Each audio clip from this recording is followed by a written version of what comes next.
Hey guys, it's Miss Barry. I just wanted to do this first video on operations with fractions because I know it's kind of intimidating to deal with fractions for many of you, and that's common among, I think, all math students. For some reason, they hate the fraction.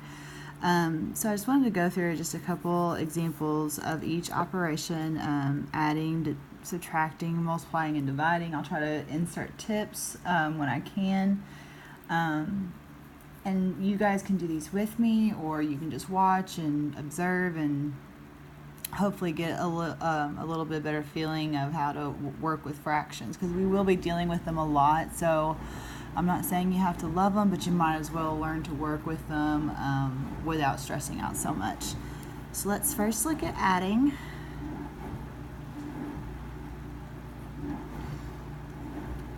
With adding and subtracting both, you have to have that LCD, which is the least common denominator. We'll start out with something that's really simple, something that doesn't require that. For example, you have 2/3, I don't know, let's say plus 5/3. For this, we do have those like denominators, so there's really nothing else that we need to do as far as converting one or the other. We can simply add the numerator straight across. So for that, 2 plus 5 would be 7. We keep that like denominator just like that. And for algebra purposes, you're not going to have to convert the improper fractions into mixed numbers, which I'm sure most of you would be happy with. But if you wanted to change that into a mixed number, for example, you would do that by first seeing how many times your numerator goes into your denominator. In this case, you can see that 3 would go into 7 twice, because that would be 6.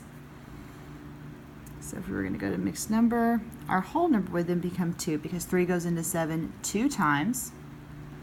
And then our remainder would be 1. And then you keep your denominator.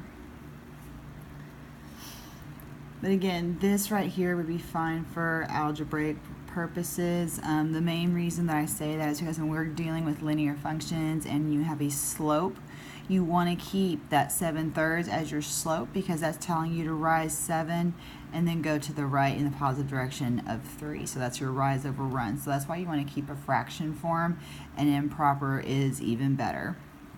You can't clearly see that rise over run with a mixed number.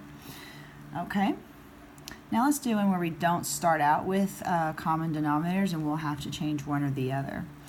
So for example, let's take 3/4 and I don't know, let's do 1/6.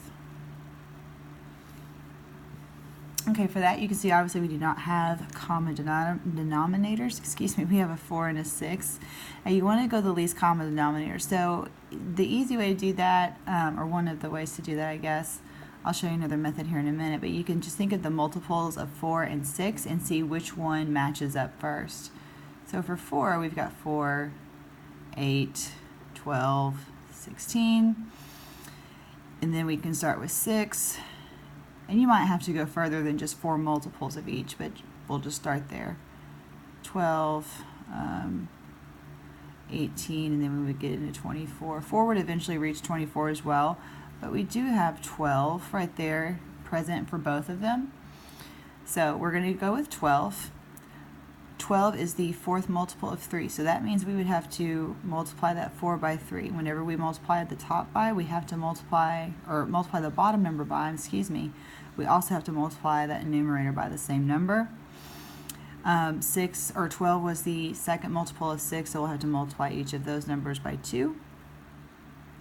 So I'm going to rewrite my new fractions here. So 3 times 3 is 9, and then we agreed that we had 12 as a denominator. This would then turn to 2 out of 12. What we've created here is equivalent fractions to these. Those are equivalent values. If you reduce 9/12, you get 3/4. If you reduce 2/12, you get 1/6. But these are easier to work with for adding and subtracting purposes because of the like denominators. So again, just like we did up here, you can now just add straight across. 9 plus 2 is 11, and keep that denominator. And that would be your final answer there.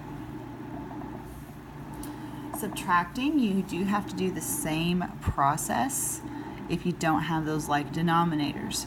So just like up here, let me rearrange those so we're not having to borrow with fractions, because you guys aren't doing that yet. 5/3 minus 2/3. If we have that common denominator, everything is good. We can simply subtract across. So 5 minus 2 would be 3, and then our denominator would be 3. And you notice here that that would actually reduce to 1. Okay? If you're slow, for slope purposes, I'll go ahead and add this. If you end up getting a whole number, you don't have to leave it in 3/3. You could, but it's really not math proper, so we can have a whole number as a slope, and you would just know that that's basically 1 rise to 1 run. So that would be like a 1-to-1 ratio there when you're graphing. So that is fine. Okay, now I'm going to use this same these same two fractions up here, since we already know what those common denominators will be, but I'm going to do subtraction this time. So let's do 3/4 minus 1/6. Just like before, I'm going to go ahead and convert those over to fractions that have like denominators. So that would be 9/12 minus 2/12. My common denominator will stay. And then 9 minus 2 is 7. And there's no way to reduce that, so that would be our final answer there. Okay. Moving on. Alright. This method you guys may or may not have seen, but this is called the butterfly method. This also works for adding or subtracting fractions. It's not ideal for every case, but for these smaller fractions, it may definitely be easier for some of you, or it may be quicker. Let me go back to this. Let's do this one. 3/4 plus 1/6. The good thing about this method is you don't have to worry about converting your fractions into new ones that have like denominators. You kind of get to bypass that step. You still incorporate it, but it's kind of sneaky. You don't realize that you're doing it. So how this works is you kind of create a butterfly. So these end up being the wings of the butterfly. And then what you do is you cross multiply. So 6 times 3 is 18. So there's our little butterfly antenna. 4 times 1 is 4. We want to keep that plus sign in the middle. And then what we're going to do is multiply those two denominators there.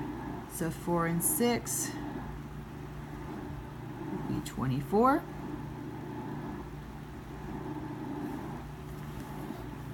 Now we're ready to do our adding. So 18 plus 4 is 22. And then we would have that over 24. So, as you can see clearly, that's not the exact same answer that we got up here, but if you'll look and see, this actually will reduce, right? So those are both divisible by 2. So if we reduce that, 22 divided by 2 would be 11, 24 divided by 2 would be 12. So the thing with this method is you might have a little bit more reducing at the end, but it does come out the same way. It keeps you from having to do this step of finding a common denominator. This method is not ideal when you're going to have, when you will end up with very large numbers. Like if you get into where you have 12/15 and, I don't know, 7/12. You're going to end up with some larger numbers, which is going to cause more reducing at the end. So it's just kind of whichever way you prefer, but this is definitely a valid method for adding or subtracting fractions. So you can also do this with subtracting, and I'll do an example of that as well. We can use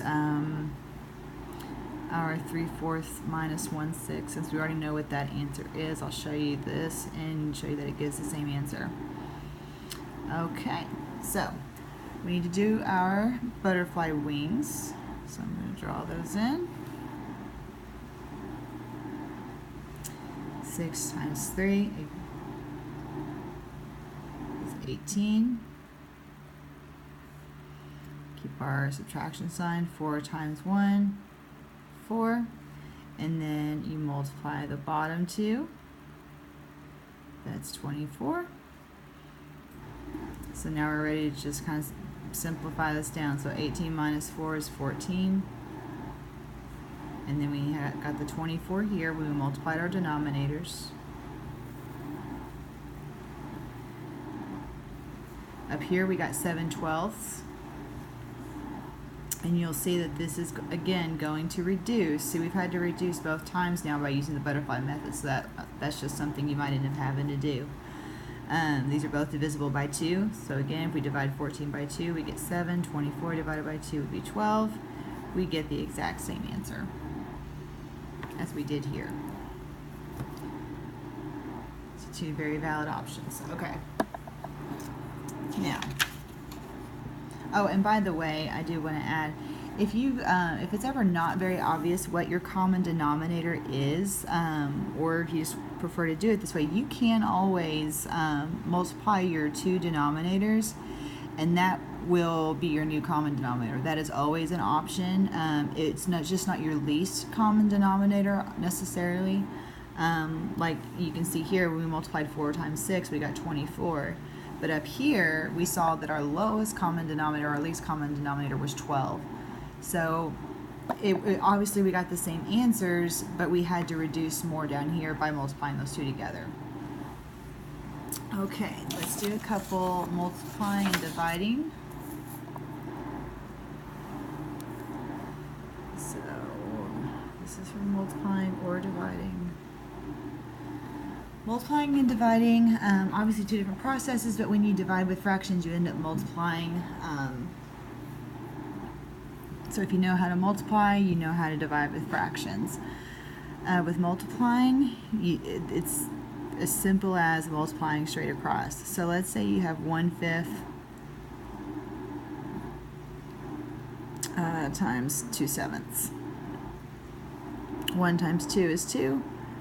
5 times 7 is 35, and that would be your answer. Simple as that. You just go straight across with it. Dividing is a little trickier.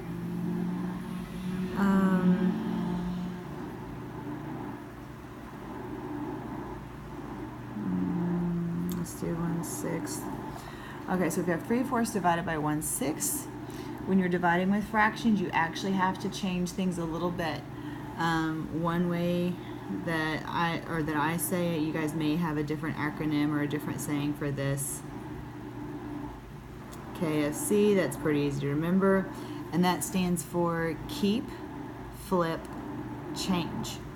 What that means is you keep the first one, so I'm going to rewrite here, keep the first one, flip the second one, so that we're going to take the second fraction when we are going to flip it. That means we're going to write the reciprocal of it. And then the change means to change the sign. So we're going to change the sign from division to multiplication. Now that we are ready to multiply, we do just like we did up here. We multiply straight across. So 3 times 6 is 18. 4 times 1 is 4. And obviously that will reduce because both of those are divisible by 2. So we end up with 9/2. And that would be your final answer there. And again, we want to leave that improper for algebra reasons. So just try to get in a habit of leaving that as improper fractions. I'm never going to count off if you don't convert it into a mixed number. Okay? Now, I'm going to start putting these fractions into some equations so we can practice with that. It does look a little bit more overwhelming, but the basic operations that we just covered here remain the same. It's just that we're going to have variables attached to them.